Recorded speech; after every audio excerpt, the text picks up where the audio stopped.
అన్నదాతలకు ఆత్మీయ స్వాగతం. ఈ వీడియోలో ఛత్తీస్గఢ్ రాష్ట్రం, అదేవిధంగా ఉత్తరప్రదేశ్ రాష్ట్రం, మధ్యప్రదేశ్ రాష్ట్రం, ఈ 3 రాష్ట్రాల్లో ఈరోజు రేట్లు ఏ విధంగా పడ్డాయో తెలుసుకుందాము. ఎవరన్నా ఫ్రెండ్స్ మన వీడియోను కొత్తగా చూస్తుంటే సబ్స్క్రైబ్ చేసుకోండి. ఆల్రెడీ చూస్తున్న వాళ్ళు లైక్ కొట్టండి ఫ్రెండ్స్. మీరు లైక్ కొట్టండి, మీకు నేను మరింత సమాచారం, ఖచ్చితమైన సమాచారము ఉచితంగానే మన యూట్యూబ్లో తెలియజేస్తాం ఫ్రెండ్స్. ఈరోజు ఛత్తీస్గఢ్ చూసుకుంటే రేట్లు అయితే యావరేజ్గా బాక్స్ మీద 100 రూపాయలు అయితే పెరిగినాయి. అన్ని రకాల ఫస్ట్, సెకండ్, థర్డ్ క్వాలిటీ అన్ని క్వాలిటీల పైన బాక్స్ పైన అయితే 100 రూపాయలు అయితే పెరిగింది.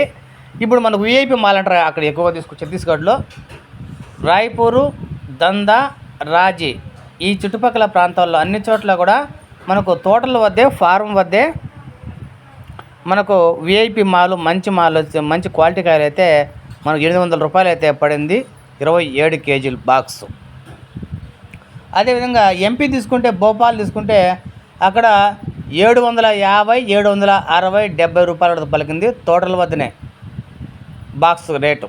ఇంకా సెకండ్ క్వాలిటీ కలిసిన కోసం అయితే 500 రూపాయల కానీ 550, 60 కూడా పడినాయి భోపాల్లో. అదేవిధంగా యూపీ తీసుకుంటే యూపీలో కూడా యావరేజ్గా 650 రూపాయల కానీ 750 రూపాయల వరకు అయితే పడినాయి. ప్రస్తుతం అయితే ఛత్తీస్గఢ్లో మాత్రమే మంచి రేట్లు పడుతున్నాయి. మన 800 రూపాయలు ఆ రౌండ్ బాక్స్ అయితే పడుతూ ఉంది. అది 2 రోజుల వరకు 650, 700 అటు పోతా ఉంది. ఈరోజు బాక్స్ మీద యావరేజ్ తీసుకుంటే తోటల వద్దనే మనకు 800 రూపాయలు అయితే పడింది, మంచి క్వాలిటీ. కాబట్టి ఈ రేట్లు కూడా ఇలానే క్రమంగా పెరిగితే మనకు కూడా మన ఆంధ్ర, తెలంగాణ ప్రాంతాల రైతులు కూడా మేలు జరిగే అవకాశం అయితే ఫ్రెండ్స్. ఇది మనకు సమాచారం.